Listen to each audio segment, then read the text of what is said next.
Right, and we'll start the meeting, call to order at 9:01 a.m. Everybody's had a chance to review the agenda.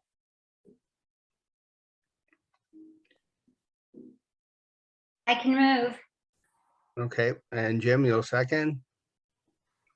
Okay, Yep. Thank you, Jim. And any declaration of conflict of interest? Seeing none, we'll go to adopting the previous minutes, and we're looking for a mover and a seconder on that one.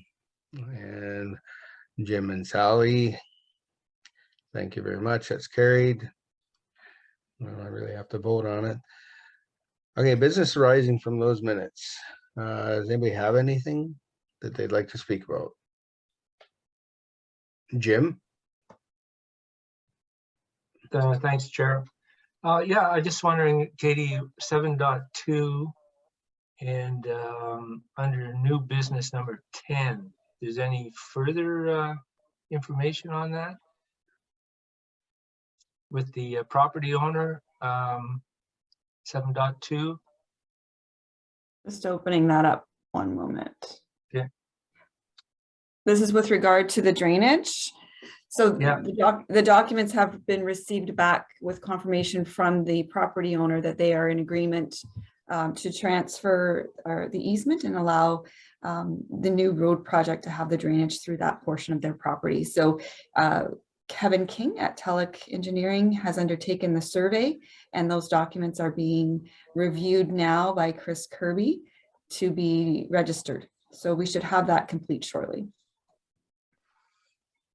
Okay, and the guess the second one was number 10. Where are we with that railway, and are we going to go? It says here completed the CVOR supervisor training policies to be presented, et cetera, et cetera.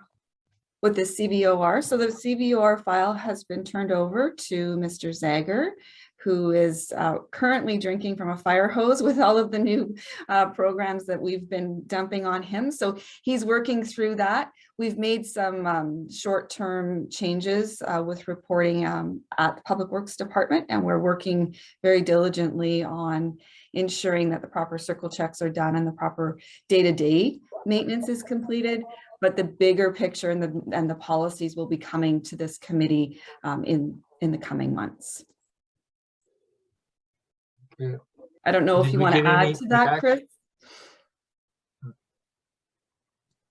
No, not much to add at this point. But yeah, there is a bunch of stuff that we're working on with the guys, especially stressing circle checks and pre-use equipment and checks for everything. And because I'm just kind of getting accustomed with a lot of the new software that we have here as well, trying to look at what are the current processes that we're following, and then how can we maybe incorporate that into some of the new systems that we're using to make it more efficient and easier to track all this information, because there's ways that we can have those circle checks feed directly into work order generation and asset management. So if we're going to revamp the whole program, I'm hoping that we can just do it once and then just kind of tweak from there.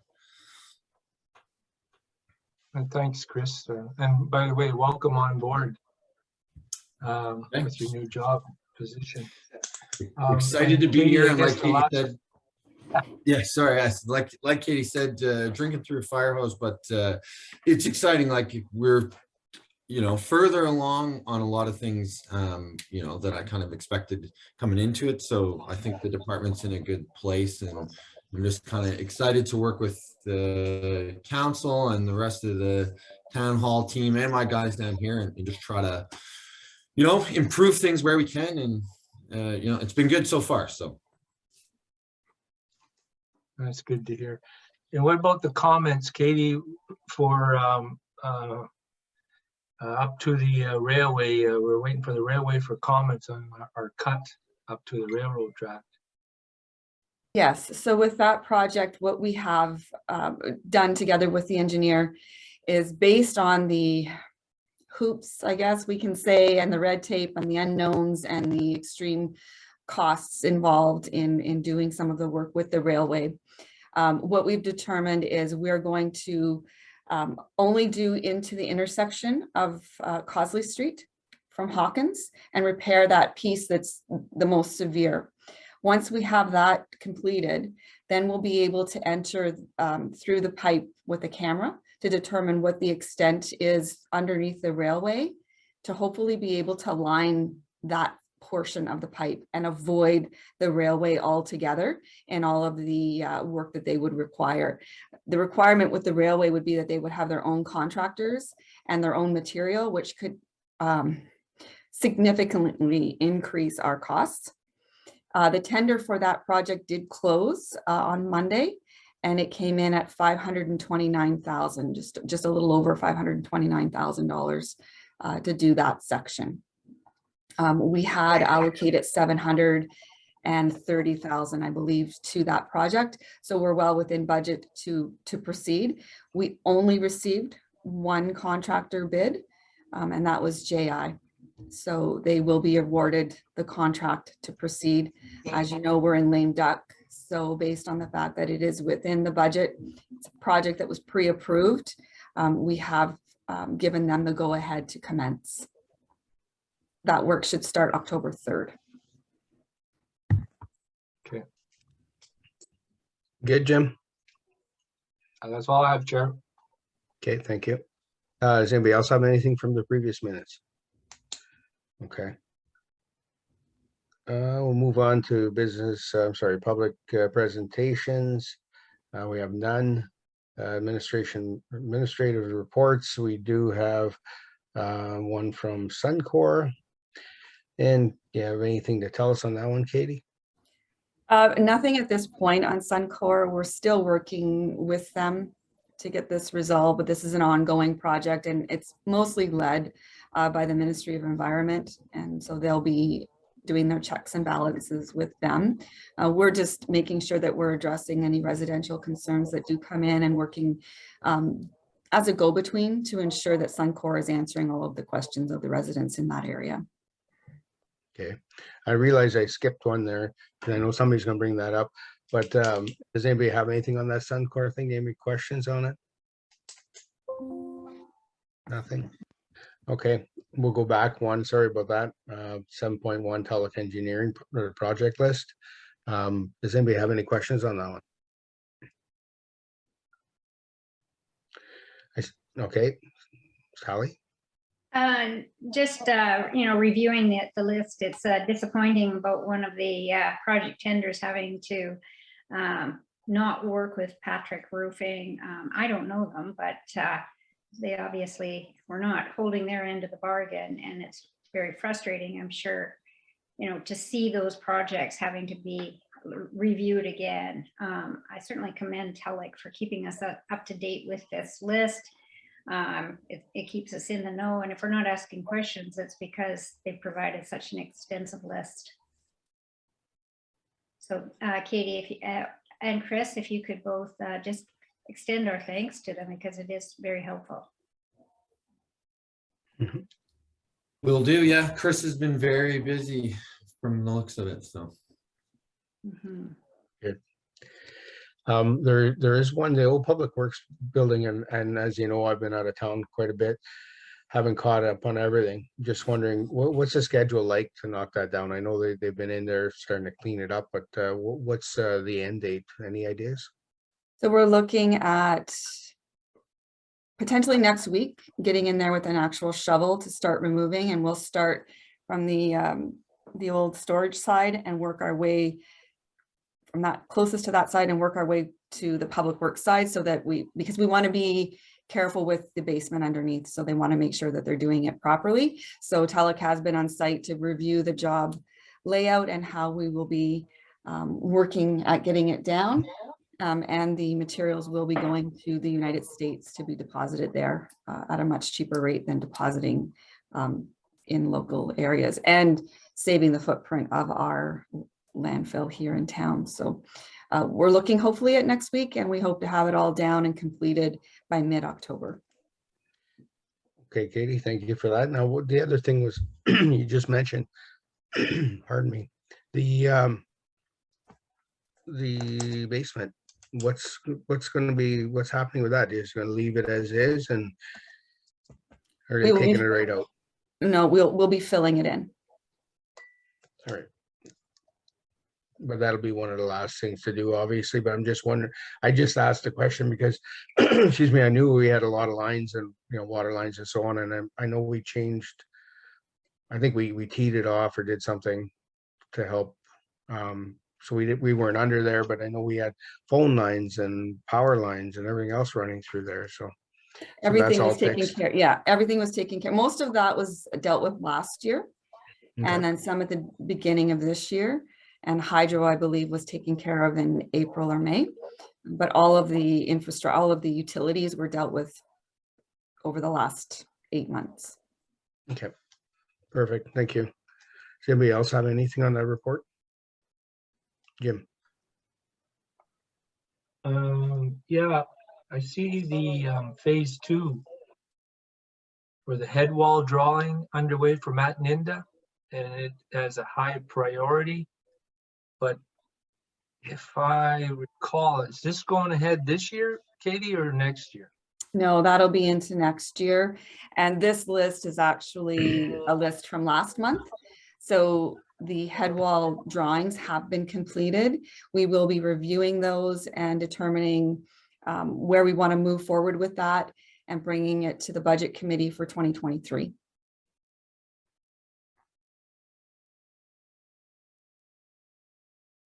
All right, anything else on that topic? Okay, we'll move on to 7.3, the Director of Infrastructure Services.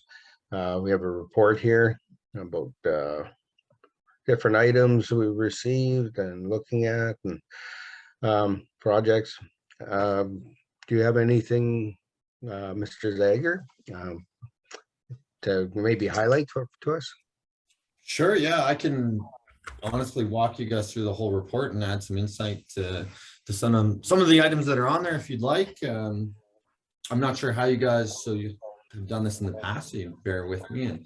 And if there's, as far as the report template and layout, definitely open to feedback as well. So if there's stuff that you guys would like to see added to that for that periodic report, let me know and I can add that. Or if there's things that you don't need to see, I'm more than happy to remove as well.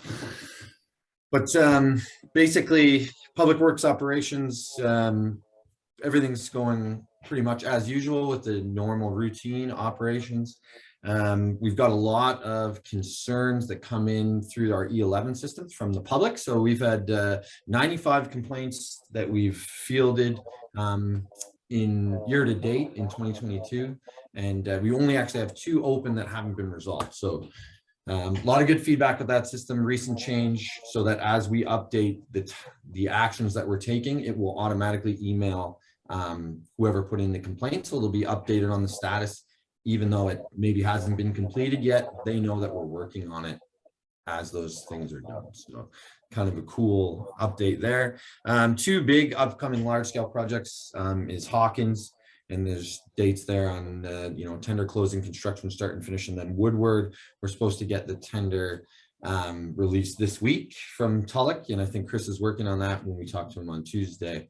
And he did say today, but we don't have it yet today. But yeah, hopefully that comes out this week and we can get those both out there. And then one of the big things that we're kind of trying to identify is, or work with and on and improve, is kind of the fleet and asset management. So we did get a replacement backhoe that was delivered. The guys were all very excited. There's some pictures included in the report. And we did trade in the old backhoe to reduce the cost of that new backhoe. And I believe it was 32 or 34,000 that we were able to reduce the price of the new backhoe. So very excited. It's got some new attachments that our other backhoe didn't have. That's going to make it easier to move equipment and sling equipment. And then also cleaning out culverts and ditches. There's a thumb now on the backhoe. So the guys are very, very excited about that, because that's going to allow us to do that in a much quicker and easier way. We're looking at new asphalt hotbox or recycler. So we were able to purchase a sweeper for much cheaper than we had budgeted. So there's some funds remaining budgeted for equipment. And one of the things that the guys identified was a hotbox or recycler. So hotbox basically keeps the asphalt warm so that we can patch better and earlier in the season and later in the season when the temperatures start to cool off.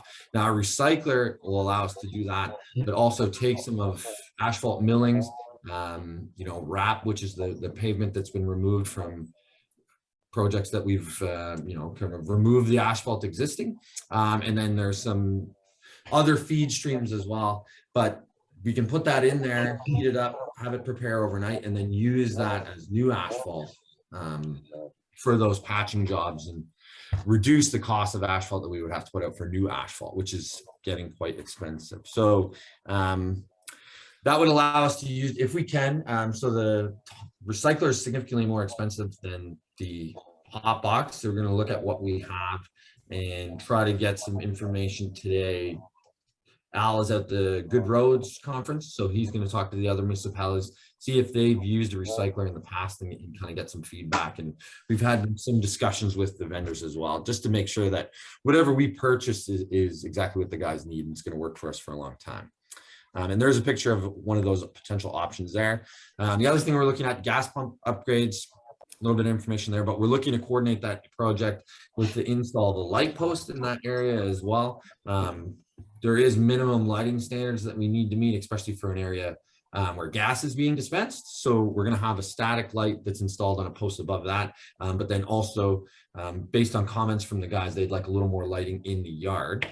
So while we're installing that, we're going to install 2 floodlights that are motion activated. So if they're coming in early morning to get into equipment for snow removal, there's going to be some better lighting there and they can see, and we'll work from there and see if there's any other lighting improvements that we need to make. But based on the request, they think that should be sufficient. But I just want to make sure there's some existing improvements that we have to make to our structure there to get it up to code for fuel storage. So I'd like to make sure that we kind of coordinate those two, because the wiring wasn't there currently to install a light post. We were going to have to install a junction box. So if we can coordinate those 2 projects, they'll probably avoid any complications from that installation. And then we did have a Public Works garage generator and HVAC study that I reviewed. And that was just looking at some of the improvements to the heating system here. And there's a bunch of stuff that came out of that. So I'm not going to go into too much detail right now because there's still a lot of questions that kind of came up from my review of that report and then having discussions with guys here on site. So once I get those questions answered, we can go back in a little more detail and about how we'd like to proceed with that. And then a couple staffing changes. My first week had a guy who resigned. Never met him, but I did end up catching up with him for an exit conversation just to get an idea of his experience here with the town of Blind River, what contributed to him wanting to leave, and give me a little bit of insight into how things have been going here, so I can address any concerns that this employee might have had to prevent, you know, future employees from maybe leaving the department. Because it is hard to hire people no matter what industry you're in right now. So that job posting has gone up, and I think is it closing at the end of this week or next week, Katie? Yeah, end of this week. There's a few, in, you know, based on the information from him and conversations with employees, initial conversations, there's a few things that I wanted to do to kind of maybe boost morale and improve the culture down here so we can get these guys as engaged as possible and keep them here working, but also working towards something. So we've kind of started a little bit of a mentoring program. I've got Billy Richardson to step into that, and he's going to start doing a little bit more training with these guys on some of the equipment that we have, so that we're not caught if somebody quits or is ill. You know, maybe there's a resurgence of COVID. I'd like to have the skill set a little more spread out between the guys that we have, so that if something happens, we're just a little better equipped to have someone step in or step up into a role and take over some more responsibility. And then the other thing that I was looking at is kind of it's an employee recognition program. This one specifically for the guys here at Public Works, because, you know, working in the public eye, a lot of times the feedback that they get can be primarily negative, but these guys are doing a lot of good work. And I'd like to make sure, you know, that at least internally that we're recognizing that and kind of help, again, build culture and foster motivation. So that program, it's going to be just highlighting positive actions in 4 different categories, essentially. So these guys would be able to submit basically a ticket, which would be recognizing something that they saw a coworker do in either positive in health and safety, fiscal efficiency, you know, collaboration and teamwork within the department or with other departments here in the town, and then, you know, innovation and community satisfaction. So we'd be looking to kind of highlight those things, give them a few examples of what would be applicable submissions for that so that they're watching for those types of things.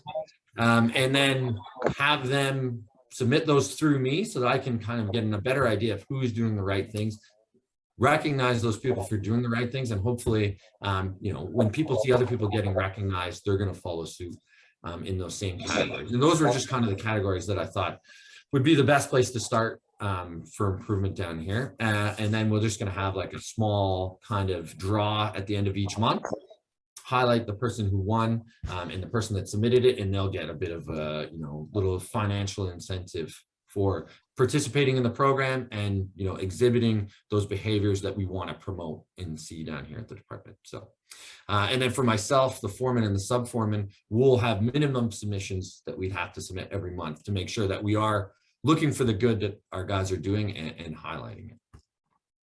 Any questions about any of that stuff so far, guys? Yeah, Jim. Actually, I'm the chair. I've got to say yes. Oh, sorry. Thanks, HP. Thank you, Chair. And again, yeah, thanks for that information, Chris. Two questions. The projects that we have going on there coming up, will we be able to utilize the asphalt that will be torn up for these two upcoming projects? Like, do we have a place to stockpile it, or is JI running off with it? For the JI's contract specifically, I think we put in provisions in the addendum that we would take the asphalt. There's a few other things. The only thing that we're not taking is the soil, because they're actually coming from the landfill to take soil from our pit to bring it back for coverage. I thought, well, let's cut out the middleman and we'll just have them transport that soil directly to the landfill for them to use for coverage instead of trucking it one way and then trucking it back. But all the asphalt and everything else, yeah, we are taking here at the town pit for future use.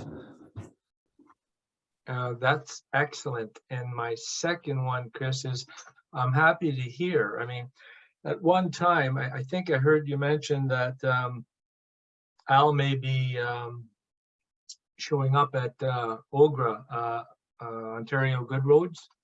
Mm-hmm. And I always thought that was a good idea. I know at one time we had counselors going down there, and I believe we kind of rescinded to go there.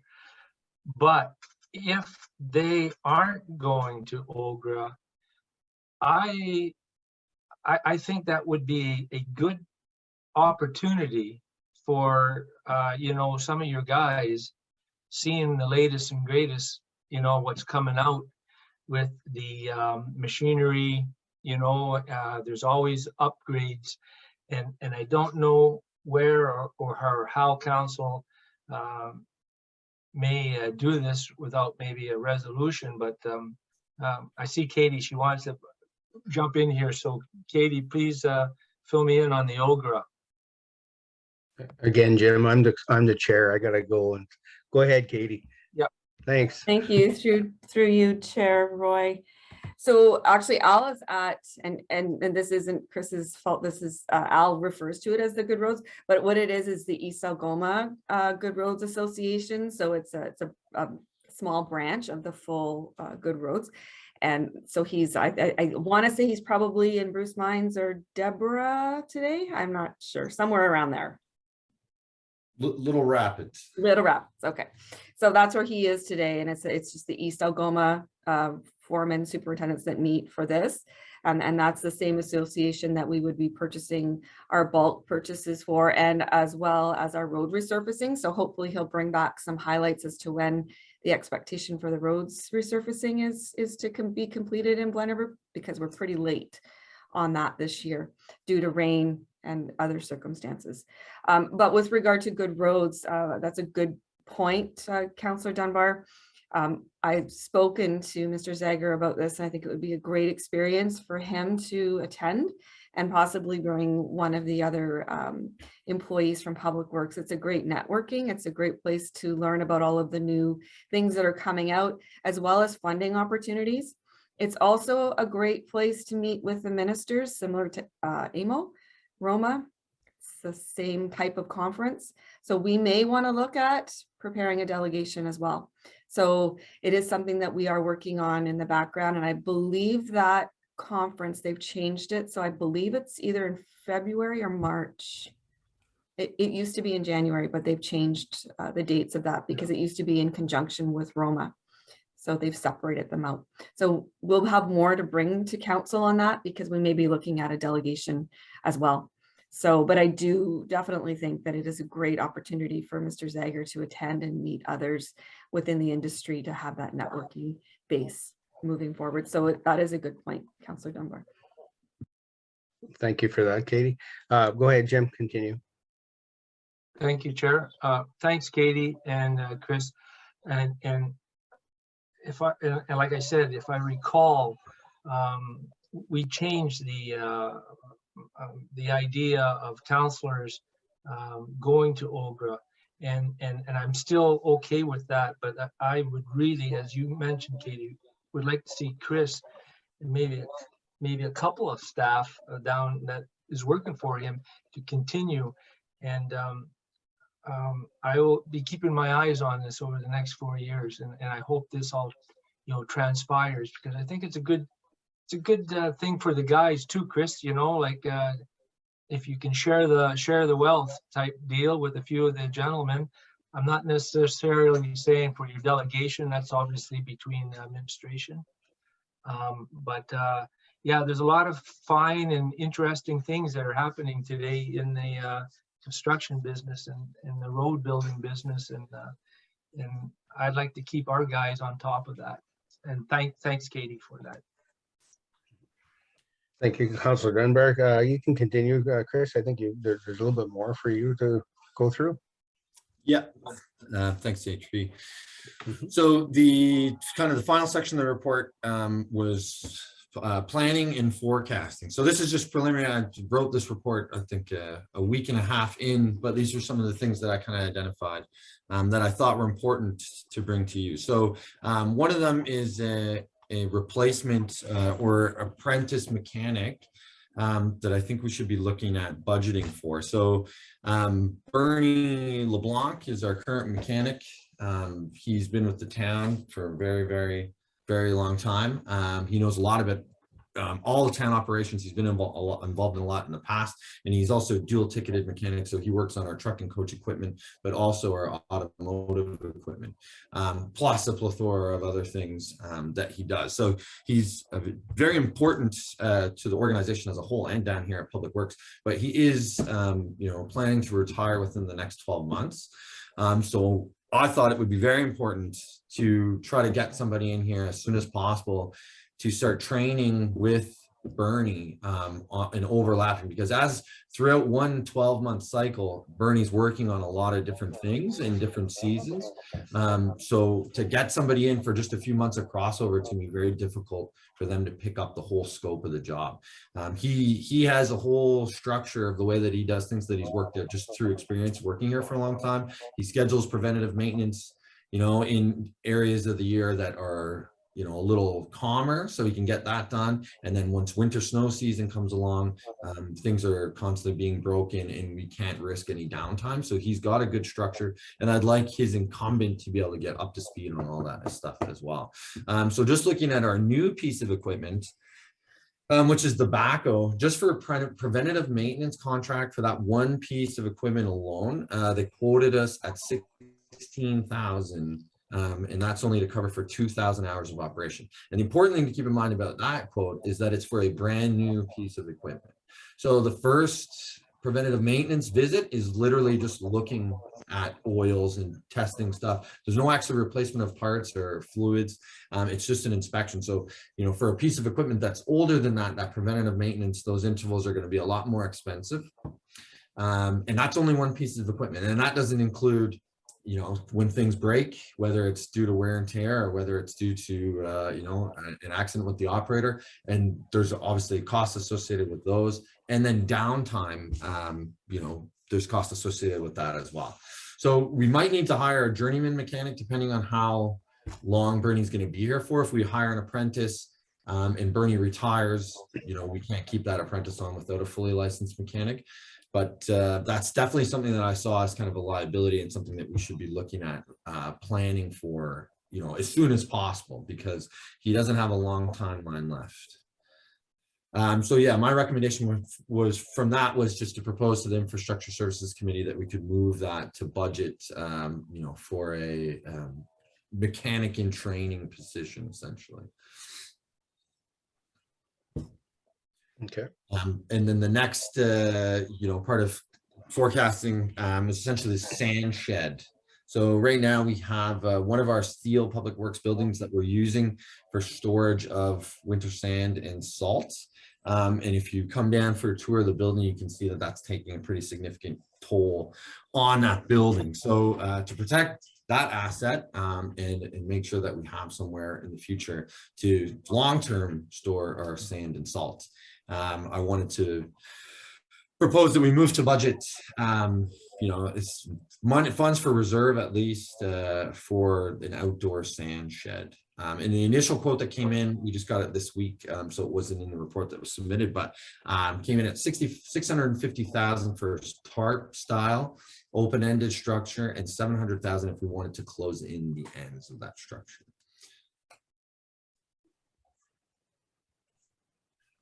Okay.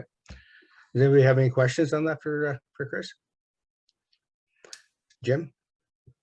Yeah, thanks, Chair. Yeah, Chris, so it sounds like you've looked at the alternatives for the sand, salt and sand. So by looking at that, I mean, I believe what a problem was over with the other shed was the metal and the concrete. So will this tarp, Chris, that you've looked at, do they have concrete bottoms also on the bottom of this tarp? That's a good question. I'm not exactly, oh, Katie probably has the answer yet. Yeah, Katie, go ahead. Thank you. So this sand shed that we are looking at is the same or very similar to what the MTO uses. So this would be to their standard and their grade. So it's a proven structure that has worked over time for the province. So we would be moving forward with something along those lines. We're looking at, as Mr. Zager has noted, putting money away and having a plan with and having it identified in a budget as a plan over possibly 5 years, that sort of thing. But at the same time, once it's identified in that plan, then Mr. Zager can go out and research grant opportunities, and we can draw back into the grant application that it has been identified by council. So as long as it's identified, we can write a grant for it and look for what we can get. So we can potentially bring down that cost even further for the municipality, but it's definitely essential that we start looking now due to the condition of the building. We don't want to be in a position where that building is just a tear down. We'd like to salvage it as much as we can so we can have some warm storage in that area for future use. Thank you for that, Katie. That was a great presentation, Chris. This is going to be my last Public Works meeting. I'm not available for the next one. I do have an appointment that day. So thank you. And I guess I'll see you at the next meeting. But does anybody else have anything for that on that subject? Ms. Hagman, go ahead. Yes, through you, Chair Roy, to Chris Zager. I think both of your recommendations are excellent, and I would definitely move or second both of them as presented. Okay, so I'll read them now. Be it resolved that the Infrastructure Services Committee recommends the council budget for an apprentice mechanic position. Moved by Sally Hagman and second by Jim Dunbar. All in favor? Okay, I'll put that on to the budget committee. Next, pardon me, be it resolved that the Infrastructure Services Committee recommends the council budget reserve funds designated for construction of an indoor sand shed. And we need a mover and a seconder, Jim? Yes, and seconded by Sally, and we'll vote on that. Everybody in favor? Yes, Jim, okay, thank you, that's carried. So that's going on.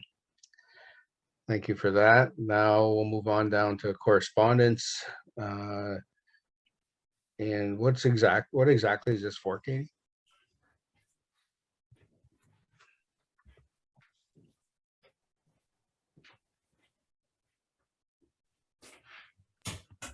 So the province has brought forward a new program where every time we were doing any sewer work, water work, we were having to apply for an application for that work, and that delayed the process. So that they now have a blanket application form that we can apply for, which we have, and we're moved into the second round. So we've passed through the first approval.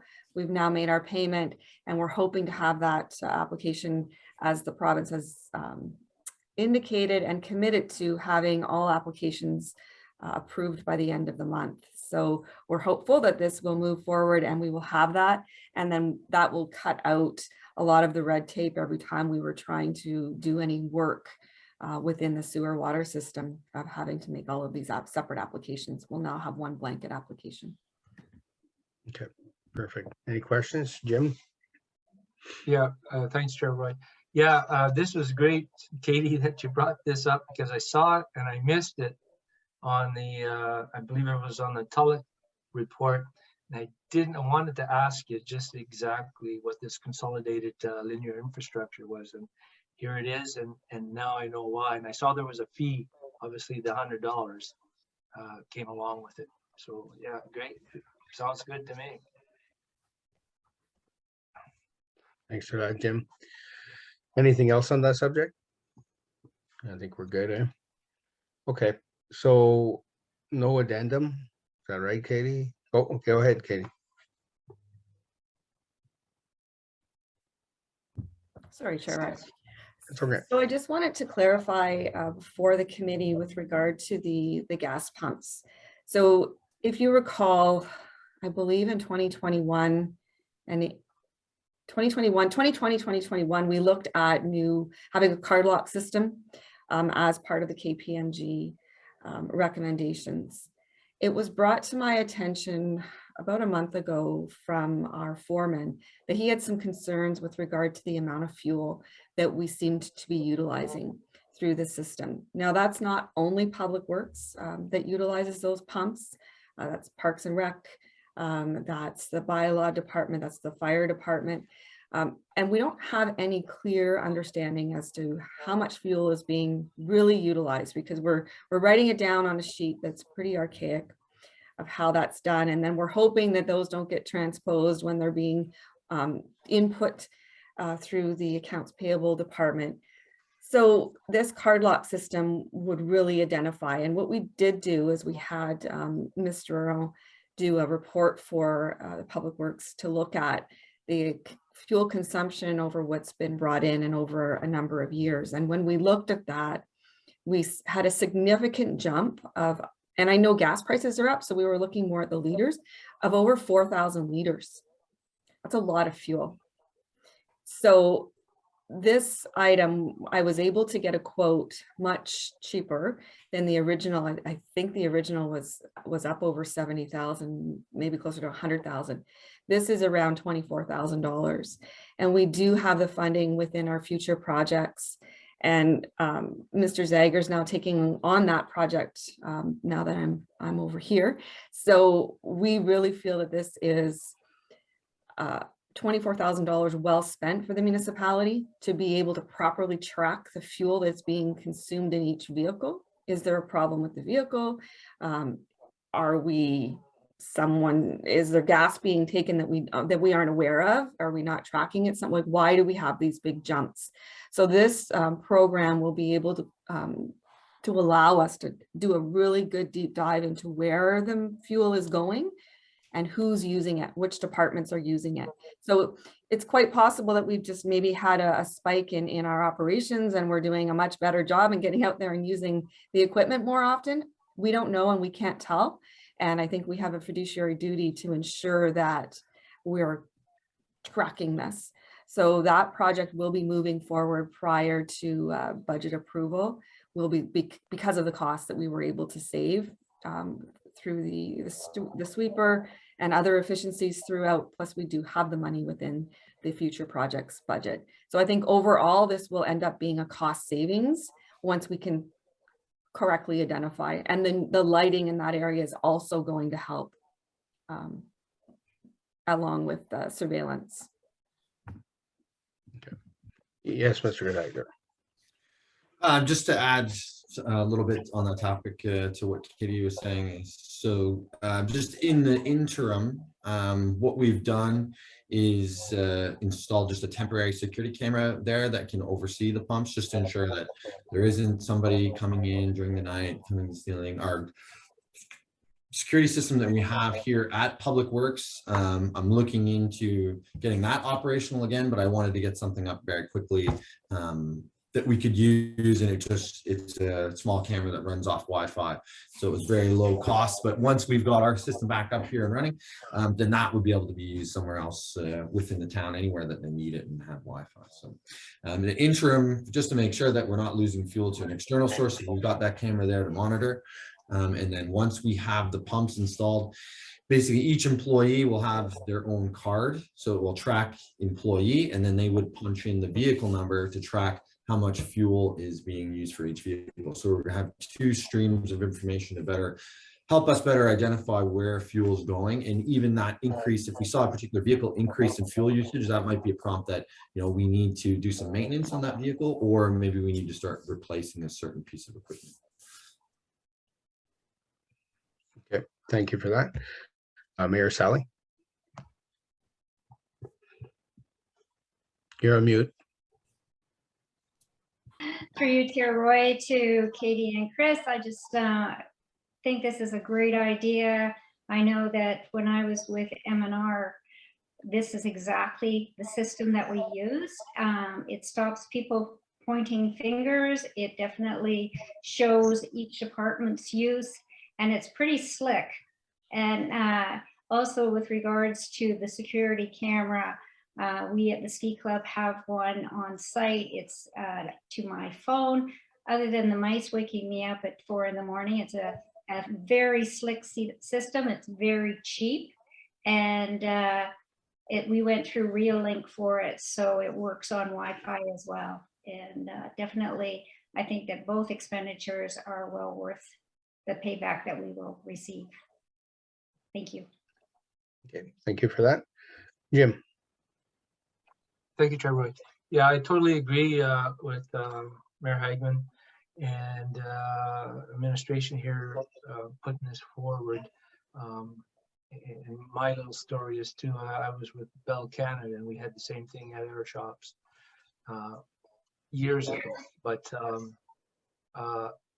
also, just to add to that, Katie and Chris, do we have an idling policy, you know, with our trucks here or in town? Okay. Yep, thanks for that, Jim. We, Chris? You're on mute, Chris. Just to follow up on the idling policy, Jim, I know a lot of our pieces of equipment, and I'm still finding out everything that this software can do, but a lot of our pieces of equipment are tracked through a telematics program called Rhoda, and it actually tracks the idling of those vehicles, and that can submit me periodically an idling report. So if we do see that there's excessive idling vehicles, which is obviously bad for fuel consumption, but also, you know, hard on the environment and not something that I'm sure members of the public want to see either, I can follow up, even if they're, you know, halfway across the township, I can follow up with issues of excessive idling that don't comply with our policy. Thank you for that. And Mayor Hagman. Thank you, Chair Roy. Mine is just an administration question prior to adjournment of this meeting. I'm not seeing us being able to get into the agenda for the Water and Wastewater Committee meeting taking place at 10. I just wondered if there was something that we could look at in eScribe for that meeting. Yeah, I'm having the same issue. I'll refer that question to Ms. Welsh. As soon as this one's done, I can double check what might have gone wrong. Thank you for that. Thank you, Mayor Hagman. All right, does anybody have anything further? Jim? I must have missed the email or something, but so we're not having the wastewater? Is that- Oh, no, we're still is having that it. correct? No, we're still having it. We're just, the e-scribe isn't coming up. So we're not able to get into the agenda. So Pam's gonna take a Okay. look at it. Okay. All right. Okay. Well, if everybody's content with that, we'll do an adjournment, and we need a mover and a seconder. Moved by Sally Hagman, seconded by Jim Dunbar, that we adjourn at 9:47 a.m. And I'll see you all at the water meeting in 13 minutes. Thanks for coming out.